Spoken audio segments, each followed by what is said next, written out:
नमस्कार। खबर उत्तर प्रदेश में आप सभी का स्वागत है। मैं हूं आपके साथ गरिमा वाजपेयी। खबरों में आगे बढ़ेंगे उससे पहले एक नजर आज की हेडलाइंस पर डालते हैं।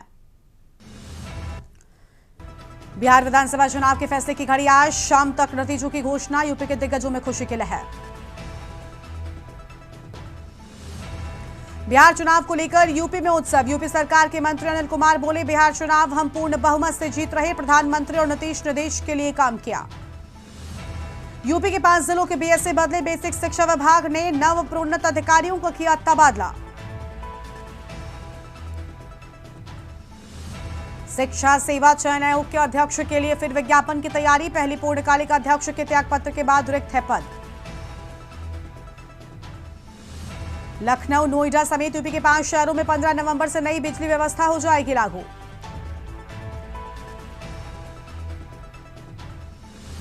यूपी बार काउंसिल चुनाव के लिए कल से होंगे नामांकन। 4 चरणों में होगा मतदान।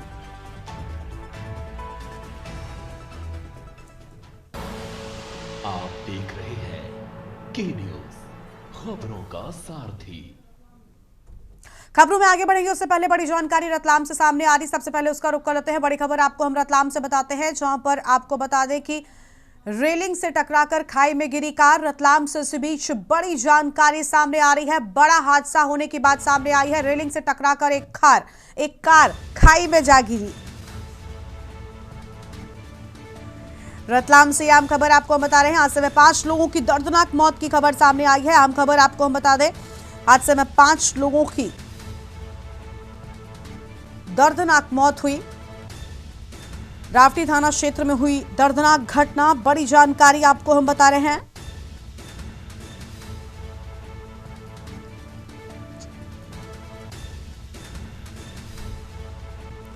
आम खबर आपको हम बता रहे हैं। हादसे में 5 लोगों की दर्दनाक मौत की खबर सामने आई है। बड़ी जानकारी आपको हम बता रहे हैं।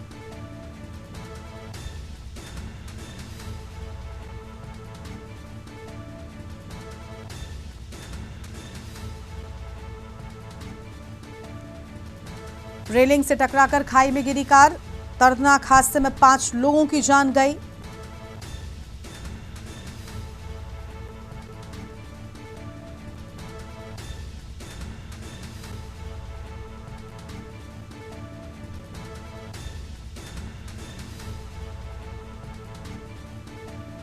और राहुल वैरागी से खबर पर बातचीत के लिए हमारे साथ में जुड़ चुके हैं। राहुल, पूरी जानकारी क्या है? 5 लोगों की दर्दनाक मौत, कैसे हुआ यह भीषण हादसा?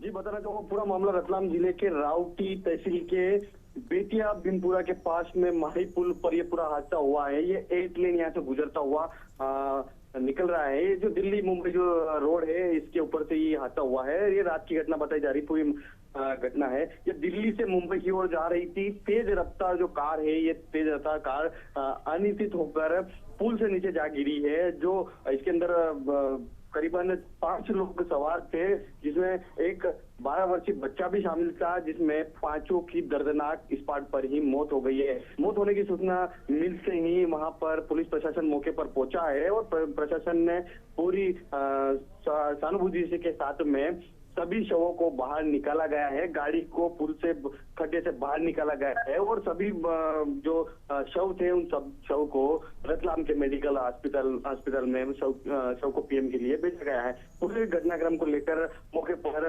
ग्रामीण एसडीओपी पाटिलवाल भी मौके पर पहुंचे हैं और पूरे घटनाक्रम की जांच में जुटे हैं। जी, बहुत शुक्रिया आपका राहुल, हमारे साथ जुड़ने के लिए। बेहद भीषण यह हादसा, 5 लोगों की दर्दनाक मौत हो गई हादसे में और रेलिंग से टकराकर एक कार खाई में जा गिरी। पुलिस ने सभी शवों को पोस्टमार्टम के लिए भेजा है। तस्वीरें आपको हम दिखा रहे हैं। बेहद भीषण हादसा, रावटी थाना क्षेत्र में दर्दनाक घटना सामने आई है।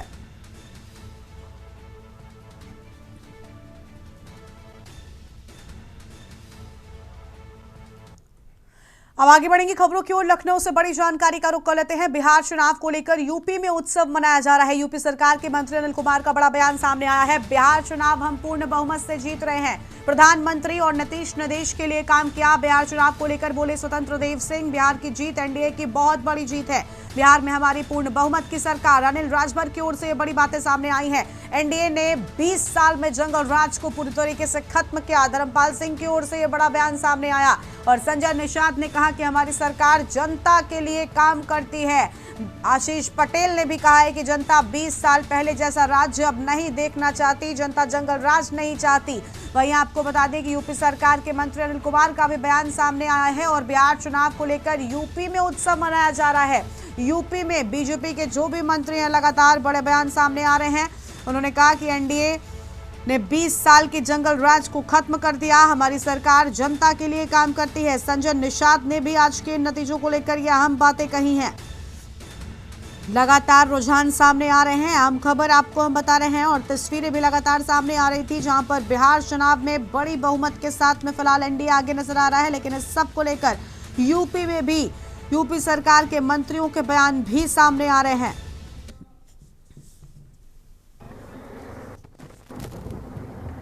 उत्तर प्रदेश के मंत्री अनिल जी हमारे साथ इस वक्त मौजूद हैं। आइए हम उनसे जानते हैं। सबसे पहला सवाल तो यही है, बिहार का चुनाव। मैं बिहार की जनता को बधाई देता हूं कि उन्होंने जो पिछले 20 वर्षों से जो एक विकास की गति जो चल रही थी वहाँ, और जंगल राज जो कायम था 20 साल पहले, उसको नकारने का काम किया है और विकास की गति को और तेज़ गति देने का जो काम किया है, जो आज रुझान हम लोग देख रहे हैं, लगभग 2/3 बहुमत की तरफ हम लोग बढ़ रहे हैं।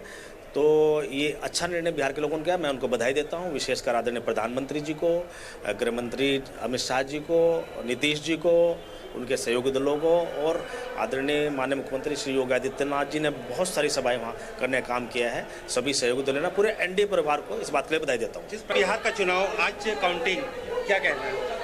देखिए, कोई आश्चर्य की बात नहीं है। हम लोग ज़मीन पे काम करके लौटे और जिस तरह से वहाँ की जनता ने माननीय प्रधानमंत्री जी की नीतियों और कार्यक्रमों का समर्थन किया और नीतीश जी के सुशासन को आशीर्वाद दिया और सड़क पर उतरकर जिस तरह से वहाँ की जनता समर्थन कर रही थी, उस आधार पर हम लोग पहले दिन से कह रहे थे कि विजय तो होनी है, प्रचंड विजय होनी है। ये बिहार का चुनाव रिजल्ट, महिला सशक्तिकरण। बिहार का चुनाव बिहार की जनता ने विकास और सुरक्षा पे लड़ा। देश के यशस्वी प्रधानमंत्री माननीय नरेंद्र मोदी जी ने जो नारा दिया था विकास का और बिहार की जनता की सुरक्षा का, उनके वचनों का बिहार की जनता ने पूरी तरीके से भरोसा किया। वहाँ जातिवाद खिलाफ हो गया। लगभग कितनी सीटें की उम्मीद है बिहार में? बिहार में प्रचंड बहुमत की आंधी है भारतीय जनता पार्टी एनडीए की। प्रदेश के मंत्री स्वतंत्र जी इस समय हमारे साथ है। बिहार का चुनाव अगर देखा जाए, महिला सशक्तिकरण, ये सभी काम आए और आदरणीय मोदी जी की लोकप्रियता, कार्यकर्ताओं के परिश्रम की पराकाष्ठा, जिसके कारण सरकार। क्या उम्मीद है, कितनी सीटें सर? अब तो पूर्ण बहुमत है, 1/3 मेजॉरिटी। जी बिल्कुल। हम सबसे पहले ये जानना चाहते हैं, जिस प्रकार से वीआईपी के साथ मिल करके उप मुख्यमंत्री का ऐलान करने के बाद भी जो है आरजेडी काफी पीछे है।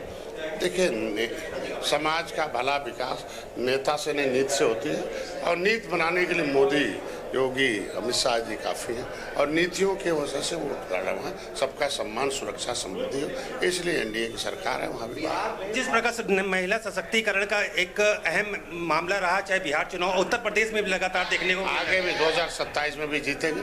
अभी हम लोग देश के विकास के लिए काम कर रहे हैं, देश की सुरक्षा, सम्मान के लिए, जनता, युवा, हर जाति, हर धर्म के लिए, इसीलिए हम लोग जीतेंगे। प्रधानमंत्री जी की लोकप्रियता और नीतीश जी की बिहार के लोगों के लिए किए गए कार्यों का परिणाम।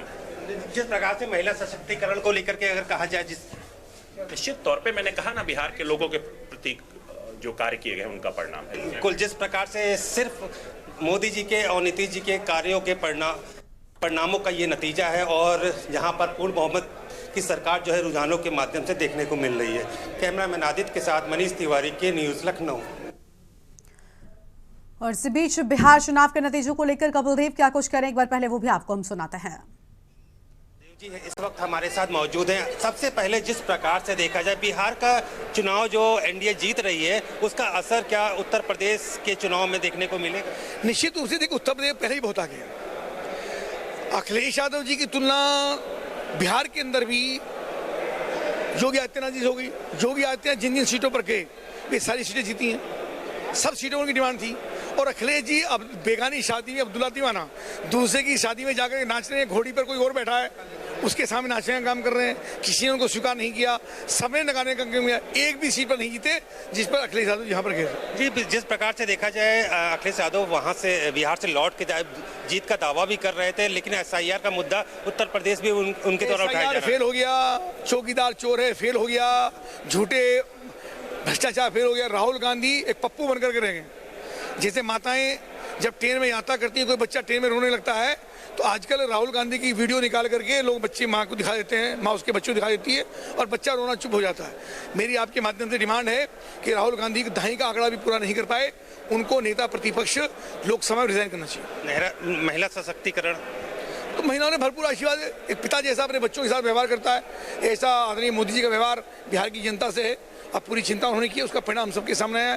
2047 तक विकसित राष्ट्र का जो संकल्प हम लेकर चले, उसमें बिहार का बहुत बड़ा योगदान है। जी बिल्कुल, जिस प्रकार से देखा जाए SIR का मुद्दा हो, महिला सशक्तिकरण का मुद्दा हो, जिस प्रकार से जो है विपक्षियों ने जो है विपक्षी दलों ने जो आरोप लगाए, कहीं ना कहीं वो निराधार जनता ने कर दिए और उसी की वजह से जो आज परिणाम बिहार का देखने को मिला है, उसी पर मंत्री जी का साफ तौर से कहना है कि राहुल अब किसी प्रकार से कहीं का भी चुनाव नहीं जीत पाएंगे। उनके जो मुद्दे हैं वो जनता स्वीकार नहीं कर रही है। कैमरामैन आदित्य के साथ मनीष तिवारी, के न्यूज़, लखनऊ। के ये बड़े बयान आपने सुने, जहां पर एक तरफ साफ तौर पर एनडीए को बड़ी बहुमत नजर आ रही है, तो वहीं दूसरी ओर लगातार उत्तर प्रदेश में भी मंत्री जमकर तारीफ करते हुए, जश्न मनाते हुए नजर आए हैं। आगे बढ़ेंगे खबरों की ओर। लखनऊ से खबर, जहां पर बिहार चुनाव को लेकर बोले मंत्री कपिल देव, बिहार का चुनाव यूपी 2027 के चुनाव पर बड़ा असर डालेगा। अखिलेश यादव का बिहार के चुनाव में कोई असर नहीं होने वाला और बिहार की जनता यूपी सीएम की डिमांड कर रही थी। राहुल गांधी अब कहीं और कभी चुनाव नहीं जीत पाएंगे, ये बड़ा बयान सामने आया है। बड़ी जानकारी आपको बता रहे हैं, अभी आपने सुना भी उनकी ओर से ये बड़ी बातें कही गई हैं। उन्होंने कहा कि हमने जंगल राज का मुद्दा बनाया और जनता ने उसे स्वीकार किया और कहा कि अब जंगल राज नहीं चाहिए। यूपी मंत्री JPS राठौर का बयान सामने आया है। विपक्षी दलों ने SIR का मुद्दा बनाया, जिसे जनता ने स्वीकार नहीं किया। हमने जंगल राज का मुद्दा बनाया, जनता ने उसे स्वीकार किया। तो JPS राठौर की ओर से भी अहम बातें कही गई हैं।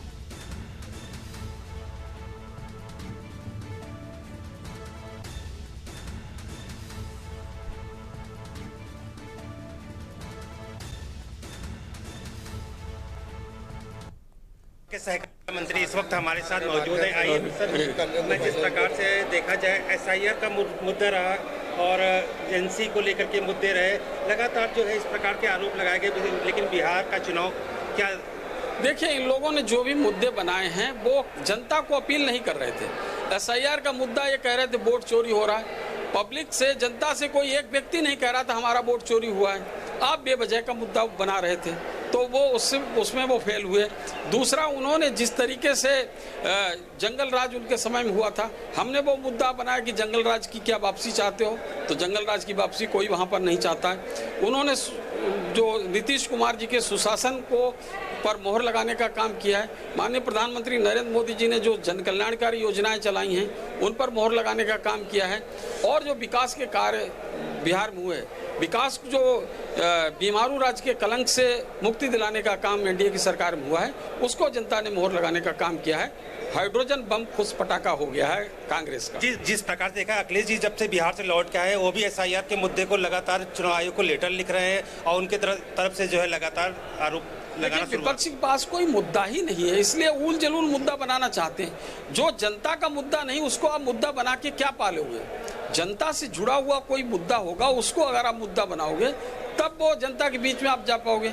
अगर आप SIR को, जनता में कोई वो है नहीं, कोई व्यक्ति नहीं कह रहा मेरा वोट कट गया, बेचारा वो तो अपने, जिसका कट गया वो कह रहा कि हाँ वाकई हमारा गलत था, वो तो अपने बेचारा दूर भाग रहा है, सामने आने का साहस नहीं कर रहा है। और आप उनको ही आप प्रेरित करने का काम करो, तो ये चोरों के नाते वोट चोरी करने वाले हैं और चोरी से वोट डालने वाले हैं, उनकी अगर राजनीति करेंगे तो निश्चित रूप से सफलता नहीं मिलेगी। धन्यवाद। जी बिल्कुल, जिस प्रकार से देखा जाए, विपक्षी दल के द्वारा जो है लगातार जो है, चाहे वो केंद्र सरकार हो या राज्य सरकार, हमेशा ही चुनाव आयोग तक के उन पर आरोप लगाए गए कि वोट चोर का नारा दिया गया, लेकिन वो कहीं ना कहीं कामयाब होता हुआ नहीं दिखा। साफ तौर से मंत्री जी का कहना है कि जो विकास की बात करेगा, काम की बात करेगा, वही चुनाव जीतेगा। कैमरामैन आदित्य के साथ मनीष तिवारी, के न्यूज़, लखनऊ।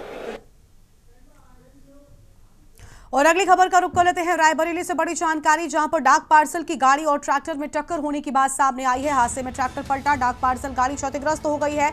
दोनों गाड़ियों के चालक भी घायल बताए जाते हैं। ऊंचा हरकोट पाली क्षेत्र के बाईपास के पास की पूरी घटना सामने आई है। बड़ी जानकारी आपको हम बता रहे हैं। हादसे में दोनों गाड़ियों के चालक घायल बताए जा रहे हैं। यह हम खबर आपको हम बता रहे हैं। ऊंचा हरकोट पाली क्षेत्र के बाईपास के पास की पूरी घटना आपको हम बता रहे हैं। तस्वीर भी सामने आई है। डाक पार्सल की गाड़ी और ट्रैक्टर में जोरदार टक्कर।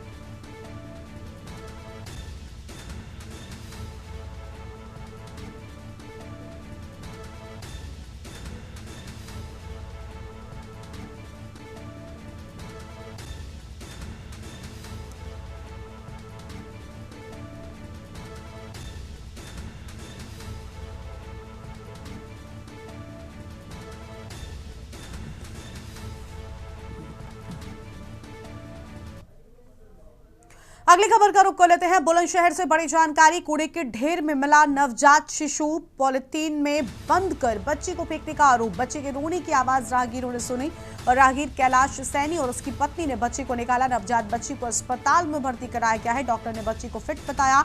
राहगीर कैलाश सैनी ने बच्ची को पालने की जिम्मेदारी भी ले ली है। थाना खुर्जानगर के मोहल्ला पंजाव्यान का पूरा मामला सामने आया है। बड़ी जानकारी आपको हम बता रहे हैं और नवजात बच्ची को अस्पताल में भर्ती कराए जाने की बात सामने आई है।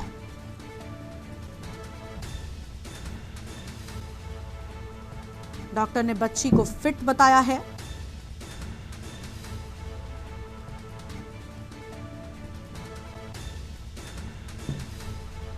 थाना खुर्जानगर के मोहल्ला पंजाव्यान का ये पूरा मामला सामने आया है। बुलंदशहर से खबर, कूड़े के ढेर में मिला नवजात शिशु।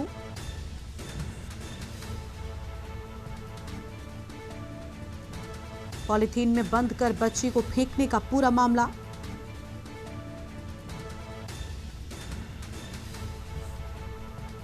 राहगीर कैलाश सैनी और उसकी पत्नी ने बच्ची को बाहर निकाला, पालने की जिम्मेदारी भी ली है और फिलहाल नवजात बच्ची को इलाज के लिए अस्पताल में भर्ती कराया गया है। डॉक्टर ने बच्ची को पूरी तरीके से फिट बताया है।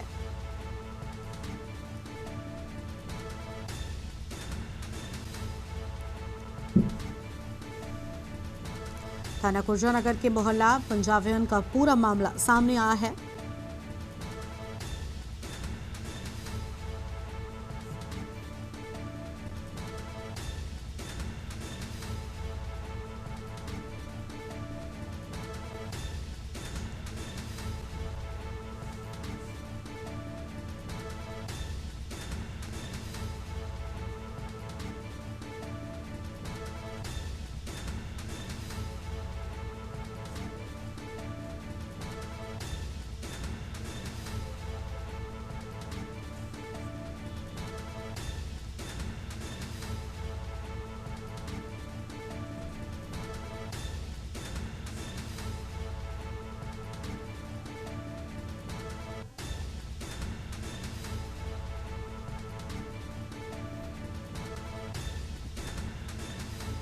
बड़ी जानकारी आपको हम बता रहे हैं। पॉलिथीन में बंद कर बच्ची को फेंकने का आरोप। पॉलिथीन में बंद कर बच्ची को फेंकने की बात सामने आई। बच्चे के रोने की आवाज सुनकर राहगीर पहुंचे और बच्ची को बाहर निकाला।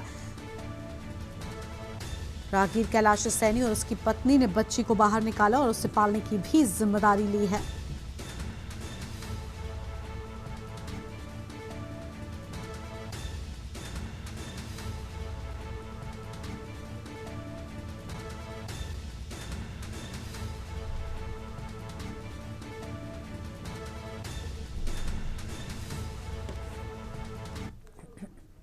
आगे बढ़ते हैं खबरों की ओर। अगली बड़ी जानकारी आपको हम बुलंदशहर से बताते हैं, जहां पर इको गाड़ी और टेंपो में भिड़ंत। खुर्जा अग्रवाल चौराहे पर आमने सामने आए वाहन, मौके पर एक महिला, एक युवक की मौत, 5 लोगों के घायल होने की बात सामने आई है। घायलों को सूरजमल जटिया अस्पताल में भर्ती कराए जाने की बात सामने आई। पुलिस ने शवों को पोस्टमार्टम के लिए भेजा है। बड़ी खबर आपको हम बता दें, जहां पर पुलिस ने शव को पोस्टमार्टम के लिए भेजा। खुर्जा नगर क्षेत्र के नेशनल हाईवे 34 अग्रवाल तराहे का पूरा मामला सामने आया है।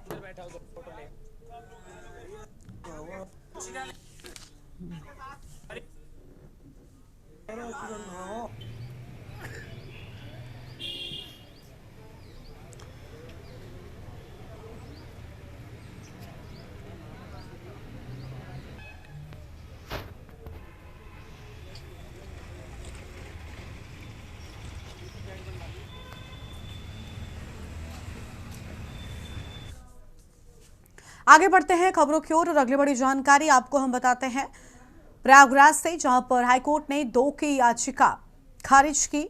बरेली बवाल में उन्मादी नारा लगाने पर याचिका खारिज। पुलिस पर हमला करने का मतलब राज्य पर हमला करना। हाईकोर्ट की ओर से अहम बातें सामने आई हैं। जुलूस निकालने के दौरान पुलिस पर हुआ था हमला। बड़ी जानकारी आपको हम बता रहे हैं। जुलूस निकालने के दौरान पुलिस पर हमला हुआ था और जिसमें याचिका खारिज किए जाने की बात सामने आई है।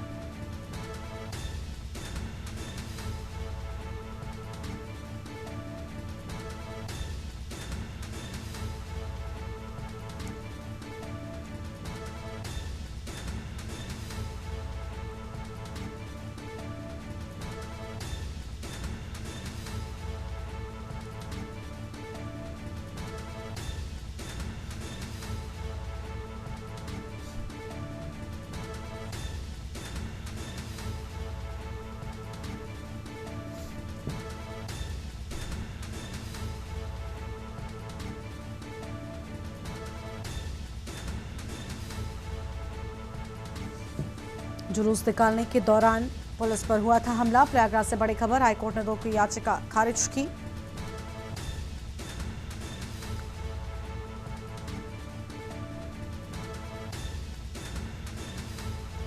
पुलिस पर हमला करने का मतलब राज्य पर हमला करना। हाईकोर्ट की ओर से यह बातें सामने आई हैं। बड़ी जानकारी आपको हम बता रहे हैं। आगे बढ़ते हैं खबरों की ओर। अलीगढ़ से बड़ी जानकारी आपको हम बताते हैं, जहां पर गेस्ट हाउस बना युद्ध का मैदान। शादी समारोह के दौरान बना युद्ध का मैदान। बारातियों और घरातियों के बीच आपस में मारपीट का सीसीटीवी सामने आया है। और निकाह के बाद नहीं हुई दुल्हन की विदाई। दुल्हन ने दूल्हे के साथ जाने से इनकार किया। दूल्हा पक्ष बिना दुल्हन के बारातियों के साथ वापस हो गया। शादी समारोह में लड़की पर कमेंट के बाद बिगड़ा था माहौल। घटना के बाद पुलिस पहुंची, नहीं दी गई लिखित शिकायत। रोरावट थाना क्षेत्र के निजी गेस्ट हाउस का पूरा मामला सामने आया है। दुल्हन ने दूल्हे के साथ जाने से इनकार कर दिया।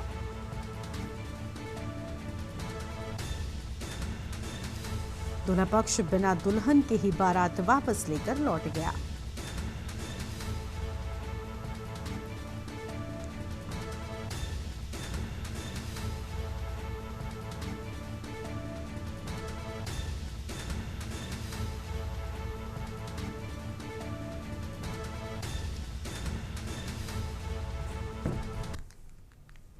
आगे बढ़ेंगे खबरों की ओर और अगले बड़ी जानकारी का रुख कर लेते हैं। बुलंदशहर से बड़ी खबर आपको हम बताते हैं, जहां पर कोतवाली परिसर को शादी के मंडप की तरह सजवाने पर डीआईजी मेरठ कलानिधि नैथानी नाराज हुए। डीआईजी कलानिधि नैथानी की नाराजगी के बाद कोतवाली में लगे टेंट को उतारती नजर आई बुलंदशहर पुलिस।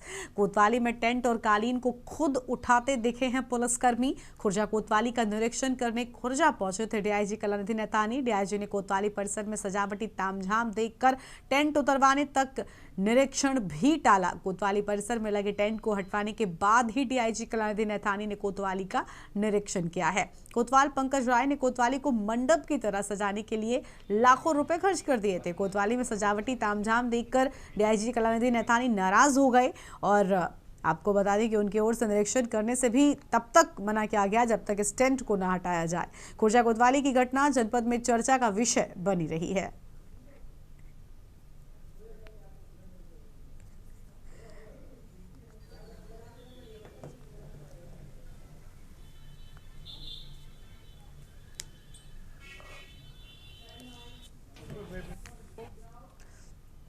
और अगली खबर का रुख कर लेते हैं हमीरपुर से बड़ी जानकारी, जहां पर धान की कुटाई करने महिला किसानों से भरा ट्रैक्टर ट्रॉली डिवाइडर से टकराकर पलट गया। हादसे में 1 दर्जन से अधिक महिलाएं गंभीर रूप से घायल हो गईं। घायल महिलाओं को इलाज के लिए पुलिस ने जिला अस्पताल में भर्ती कराया है। और शीतलपुर गांव से लगभग 2 दर्जन महिलाएं धान की कुटाई करने डामर गांव ट्रैक्टर ट्रॉली में बैठकर जा रही थी। शीतलपुर गांव से निकलते ही डिवाइडर से टकराते हुए रोड किनारे खाई में जा पलटा ट्रैक्टर। हादसे के बाद चारों तरफ चीख पुकार मच गई। एक महिला के हालत गंभीर होने के चलते कानपुर रेफर किया गया और सदर कोतवाली क्षेत्र के शीतलपुर इलाके के हमीरपुर कालपी मार्ग का पूरा मामला सामने आया है।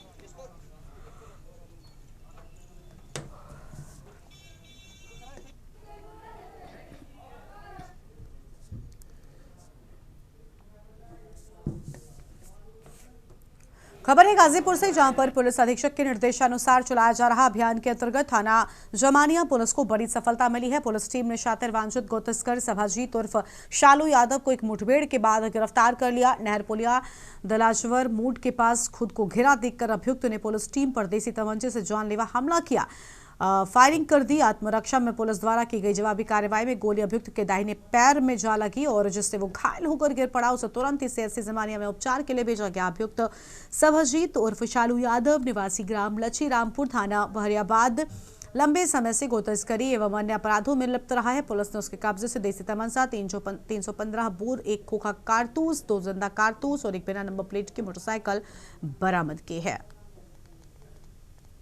अवगत कराना है कि पुलिस अधीक्षक महोदय जनपद गाजीपुर के द्वारा लगातार अपराधियों के खिलाफ अभियान चलाया जा रहा है कि इसी क्रम में थाना खानपुर पुलिस और एसओजी की संयुक्त टीम के द्वारा फरीदा हमारा रेलवे क्रॉसिंग है, उसी के पास चेकिंग की जा रही थी कि एक बाइक पर जिस पर 2 लोग सवार थे तेज से आते हुए दिखाई दिए। उनको रोकने का प्रयास किया लेकिन वो रुके नहीं, वो आगे बढ़े, तेज से आगे बढ़ते गए। वो तो आगे अनोनी रोड पर ही टड़वा मोड़ है, वहाँ पर खेत है, खेतों में जाके वो गिर गए कि एक व्यक्ति वहाँ पे गिर गया और गिरते ही उसने फायरिंग शुरू कर दी। और हमारी पुलिस जो है सूचनात्मक आड़ लेते हुए जवाबी फायर किया कि जवाबी फायर में उस व्यक्ति के बाएं पैर में गोली लग गई। इस बुलेटिन में इतना ही। तमाम बड़ी खबरों के लिए आप देखते रहिए के न्यूज़ इंडिया। नमस्कार।